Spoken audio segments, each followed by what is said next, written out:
नमस्कार साथियों, आज के इस प्रेरणादायक सत्र में हमारे साथ एक ऐसे व्यक्तित्व जुड़े हैं जिन्होंने न केवल एचसीएस जैसी कठिन परीक्षा में सफलता प्राप्त की, बल्कि आज हजारों युवाओं के मार्गदर्शक बन चुके हैं।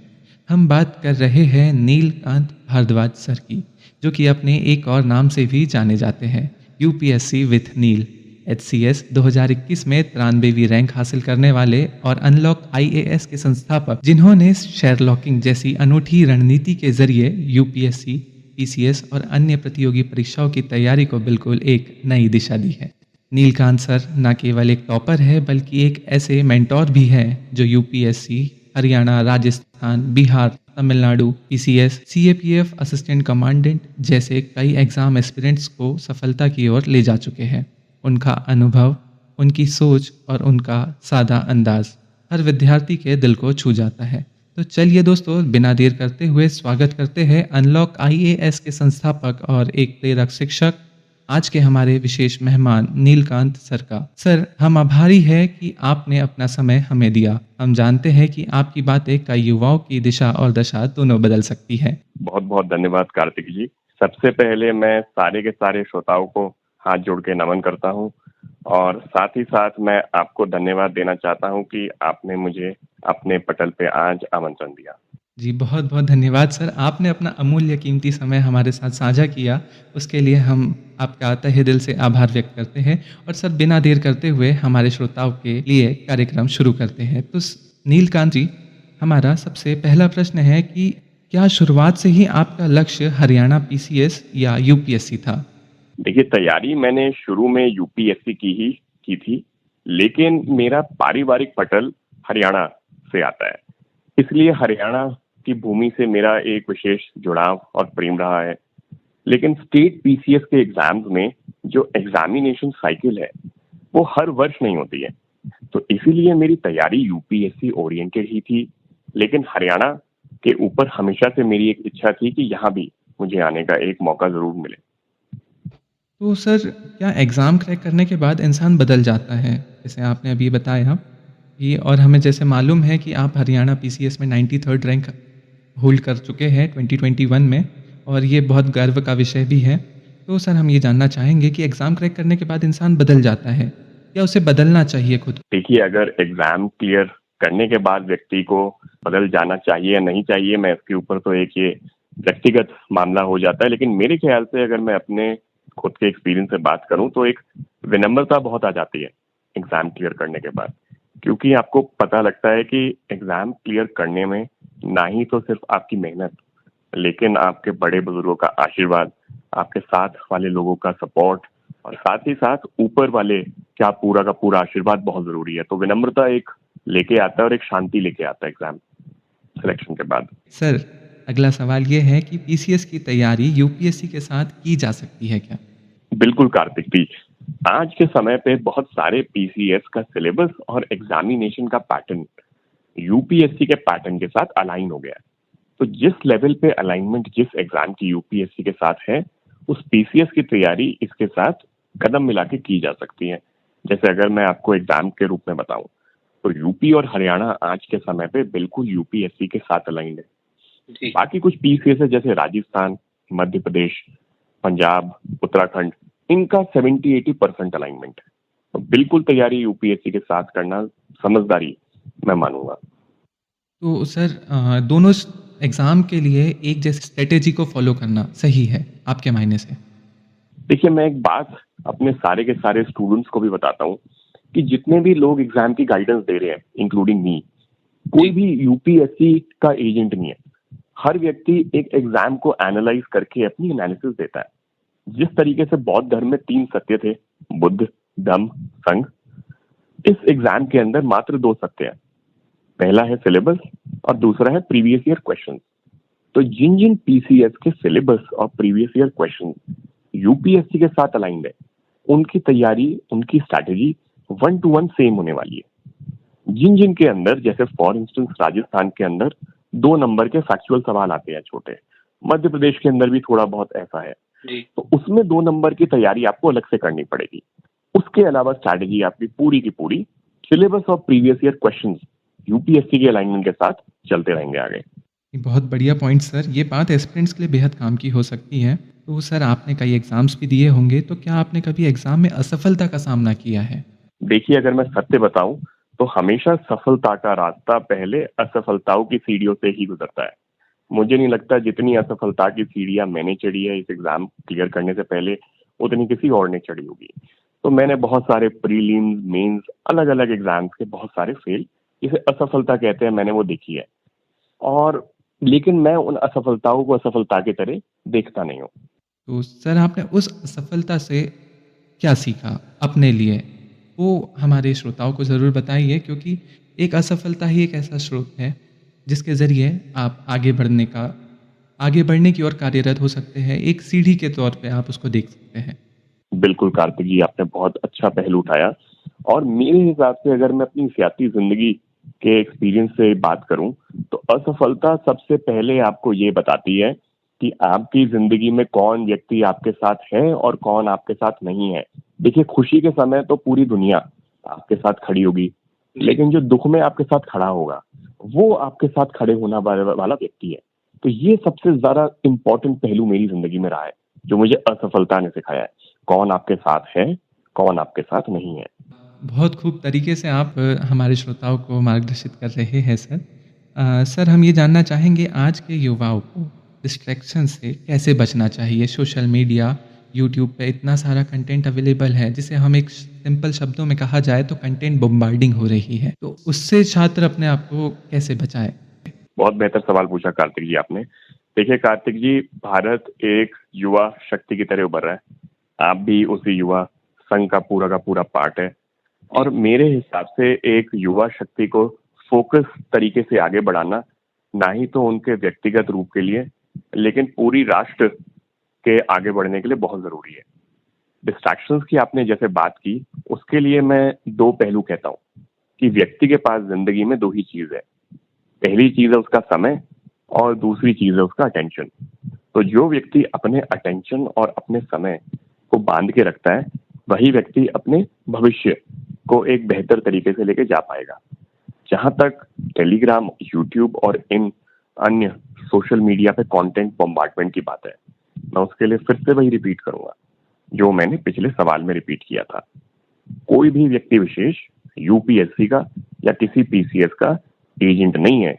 हर व्यक्ति अपने मन की एक बात शेयर कर रहा है। सत्य दो ही है, यूपीएससी का सिलेबस और प्रीवियस ईयर क्वेश्चन। आप जो भी चीज को रेफर करें, अगर आप उसको सिलेबस और प्रीवियस ईयर क्वेश्चंस के अलाइनमेंट में रेफर करेंगे, आप कभी भी डिस्ट्रैक्शन के चंगुल में नहीं फंस सकते हैं। बहुत बढ़िया ढंग से आपने समझाया सर। जैसे कि आपको पता है और हमारे श्रोता भी सुन रहे हैं कि ये एक छोटी-सी बातचीत ऑल इंडिया रेडियो के माध्यम से हमारे श्रोताओं तक पहुँचाई जा रही है। रेडियो हर छोटे कस्बे का व्यक्ति भी सुनता है। तो सर, छोटे शहरों के छात्रों के लिए आप क्या सलाह देना चाहेंगे अगर वो यूपीएससी या स्टेट पीसीएस जैसी परीक्षाओं का सपना देख रहे हैं तो? देखिए, भारत एक बहुत विविध देश है और जिसको लोग छोटे छोटे शहर कहते हैं, उन्हीं छोटे छोटे शहर के समागम से हमारा ये जो बहुत सुंदर देश बना है, वो उसकी नींव इन छोटे शहरों में रहने वाले लोगों से और वहां रहने वाले छात्रों से बनती है। तो अगर किसी भी छात्र ने एक सपना देखा है कि मुझे यूपीएससी या किसी और स्टेट सिविल परीक्षा में पार्टिसिपेट करना है, तो उसके लिए मेरी बड़ी सिंपल सी हिदायत रहेंगी। बेटा, आप सबसे पहले आप सिलेबस उठाना, आप बेटा सबसे पहले प्रीवियस ईयर क्वेश्चन उठाना, और उसके बाद उसकी अलाइनमेंट में जब जिस जगह जिसकी जरूरत हो, उसके हिसाब से अपना जो भी कहते हैं गाइड देखना। सबसे पहले किसी भी गाइड को पकड़ के एक गलत रास्ते पे नहीं चले जाना है, क्योंकि जैसा आपने कहा, सोशल मीडिया के एडवेंट के बाद कोई रेगुलेशन तो नहीं है यूट्यूब पे, टेलीग्राम पे एक दुकान खोल लेने के लिए। तो इसलिए कई बच्चे अपना बहुत ज्यादा समय भी खराब कर देते हैं। आंसर यही है, यूपीएससी के मात्र दो सत्य हैं, previous year questions and syllabus. और जिस भी बच्चे ने इन दो बातों को गांठ बांध के आगे बढ़ने की शुरुआत की, उसको सफलता बहुत ही जल्द हासिल होगी। वाक़ई सर, जो आपने स्ट्रैटेजी बताई वो ग्राउंड रियलिटी को बहुत अच्छे से रिफ्लेक्ट करती है।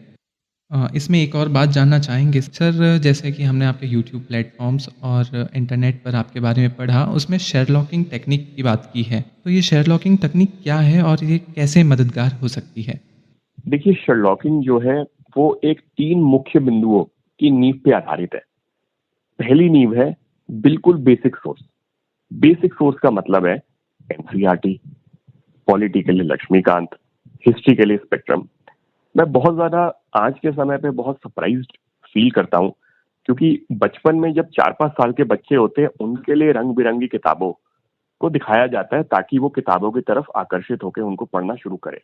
बट आज के समय में भी लोग हमारी जो बिल्कुल मूलभूत किताबें हैं, एनसीईआरटीज वगैरह, उनको छोड़ के नई रंग बिरंगी किताबों की तरफ आकर्षित होकर अपना समय वेस्ट करते हैं। शर्लॉकिंग में मैं सबसे पहले बात करता हूँ, बिल्कुल मूलभूत सोर्स हमको यूज करने हैं, बेसिक सोर्स। नंबर 2, हमें हर चीज किसी की मन की बात से नहीं, प्रीवियस ईयर क्वेश्चंस के साथ करनी है, क्योंकि वही यूपीएससी और किसी भी स्टेट कमीशन का सबसे पहला सत्य है। और तीसरा मुख्य बिंदु है एप्लीकेशन। फॉर इंस्टेंस, इंटरव्यू में लोग बहुत सारी गलती करते हैं कि वो नोट मेकिंग पे फोकस करें। जब आपको इंटरव्यू में अपनी बोली से अपना व्यक्तित्व दिखाना है तो आप नोट्स बना के क्या अकम्प्लिश करें। ऐसे ही मीम्स के अंदर भी जब आपको अपना व्यक्तित्व लिखित रूप से दिखाना है तो आप सिर्फ पढ़ाई करके बहुत ज्यादा प्रोग्रेस नहीं कर सकते। तो जिस भी चीज का एग्जाम है आप उसकी एप्लीकेशन पे फोकस करें। तो शर्लॉकिंग 3 मुख्य बिंदुओं पर आधारित है: basic sources, previous year questions and application oriented approach. बहुत खूब सर। सर, जैसे कि अभी हम सभी को ज्ञात है कि अभी कुछ दिनों पूर्व यूपीएससी प्रीलिम्स का रिजल्ट आया है। तो जब कोई विद्यार्थी दिन रात मेहनत कर रहा हो पर रिजल्ट ना मिले तो आप उसे क्या कहना चाहेंगे? देखिए, सबसे पहले तो मैं उस व्यक्ति से ये कहूंगा कि वो अपनी करंट स्टेटस की असेसमेंट करे।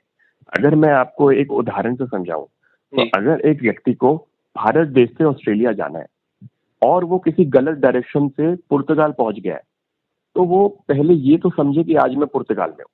जब उसे ये समझ में आएगा कि आज मैं पुर्तगाल में बैठा हूँ, तब वो कंपास का यूज करके, जीपीएस को यूज करके फिर से ऑस्ट्रेलिया का जाने का रास्ता बना सकता है। कई सारे लोग इस गलत गाइडेंस में पड़ जाते हैं कि अब मुझे स्क्रैच से स्टार्ट करना है, शुरू से शुरुआत करनी है, जो बिल्कुल एक झूठ का रास्ता है। तो जो व्यक्ति बहुत मेहनत करने के बाद भी एक आउटकम नहीं लेके आ पा रहा है, वो सबसे पहले, जिसे मैं होमवर्क कहता हूँ, करके आए मेरे पास। और होमवर्क का मतलब है वो अपनी आज की असेसमेंट करे। फॉर एग्जाम्पल, प्रीलिम्स के अपने अटेम्प्ट को आके एक एक सवाल को और उसको समझने की कोशिश करें कि मैंने कौन से सवाल ऐसे उठा लिए जो मुझे नहीं उठाने चाहिए थे, कौन से सवाल ऐसे हैं जो मैंने आते हुए गलत कर दिए। और वो पूरी पोथी लेके आने के बाद वो उसके लिए जीपीएस होगा आगे जाने वाले रास्ते के लिए। आपके अनुभव की हर परत वाकई में कुछ ना कुछ हमें सिखा रही है। सर, हमारा अगला प्रश्न है कि क्या हर छात्र टॉपर बन सकता है या सफलता के लिए कुछ अलग ही क्वालिटीज होनी चाहिए? देखिए कार्तिक जी, आपने सवाल पूछा क्या हर छात्र टॉपर बन सकता है।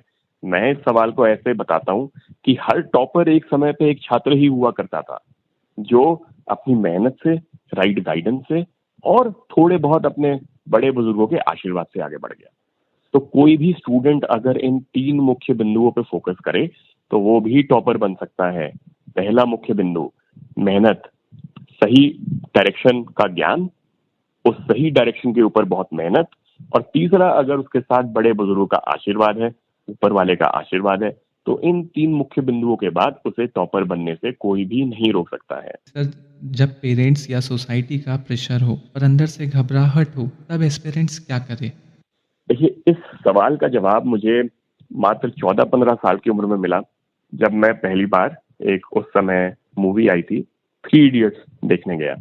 तो उसमें भी जो एक रांचो का कैरेक्टर है वो सेम बात करता है कि हमारा जो दिल है वो बहुत, उसको घबराहट होती है छोटी छोटी बात पे, लेकिन कई बारी उसको छोटे बच्चे की तरह समझाना पड़ता है।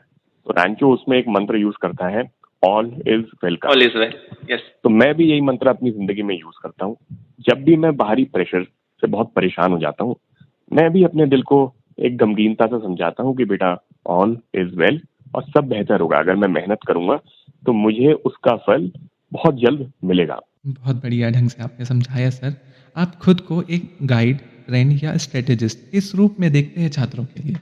देखिए, मैं अपने आप को मुझे सारे के सारे टर्म्स यूट्यूब के आने के बाद बहुत मार्केटिंग गिमिक जैसे फील होते हैं। जी। तो मैं अपने आप को सिर्फ एक आम व्यक्ति की तरह देखता हूँ जो कोशिश करता है कि अपने अनुभव के साथ जितने ज़्यादा बच्चों की ज़िंदगी में बदलाव ला सकूँ, उसकी मैं कोशिश करता हूँ। खुशी मुझे बहुत होती है जब हमारे बच्चों का सिलेक्शन होता है, बट उसके बियॉन्ड मैं अपने आप को किसी टैग में बाध्य करने में विश्वास नहीं रखता हूँ। तो सर इसी के बाद एक और प्रश्न पूछना चाहूँगा कि आखिर में आपका वो एक मूल मंत्र क्या है जिससे सफलता मिल सकती है? कार्तिक जी, अभी मैंने मूवी की बात की थ्री इडियट्स की, जी, उसी के साथ में मैंने अपने एक्सपीरियंस से, अपने अनुभव से पाया कि मूवी में और असली ज़िंदगी में यही फ़र्क होता है कि मूवी में तो एक मूल मंत्र से काम चल जाता है, लेकिन असली ज़िंदगी के लिए एक मूल मंत्र बहुत काफ़ी नहीं होता है। हाँ जी, लेकिन उसके बावजूद भी अगर मुझे एक अप्रोच देनी हो, तो अप्रोच सिंपल सी होगी कि जो व्यक्ति अपने आज के दिन के ऊपर पूरा कंट्रोल लेके आ सकता है, आज के दिन को कंट्रोल कर सकता है, वो अपने भविष्य को कंट्रोल करेगा। तो आपके लिए एक सुगम भविष्य का रास्ता एक मेहनती आज से गुजरता है। नीलकांत जी, आपके विचार और आपकी सादगी ने वाक़ई में आज हर श्रोता के दिल को छू लिया। आपने न केवल तैयारी की दिशा दिखाई बल्कि मनोबल कैसे बना रहे यह भी सिखाया। आपका अनुभव और मार्गदर्शन उन युवाओं के लिए एक रोशनी की तरह है जो अपने सपनों को सच करना चाहते हैं। हम आपके आभारी हैं कि आपने अपना अमूल्य समय हमें दिया और हमारे श्रोताओं से इतनी खुलकर बात की। आपके आने से आज का कार्यक्रम न सिर्फ जानकारी पूर्ण रहा बल्कि प्रेरणादायक भी बन गया। एक बार फिर से अनलॉक आईएएस के संस्थापक, एचसीएस के रैंक 93rd होल्डर और लाखों युवाओं के मेंटोर नीलकांत सर को दिल से धन्यवाद। बहुत बहुत धन्यवाद कार्तिक जी, और मैं सभी श्रोताओं को अपनी विशेष के साथ छोड़ता हूँ। और कभी भी आपको कोई भी तकलीफ हो, आप मेरे से मिलना चाहते हो, आप रीच आउट कर सकते हैं यूट्यूब के माध्यम से, और हम कोशिश करेंगे आपको बेहतर से बेहतर सपोर्ट दे पाए। जय हिंद।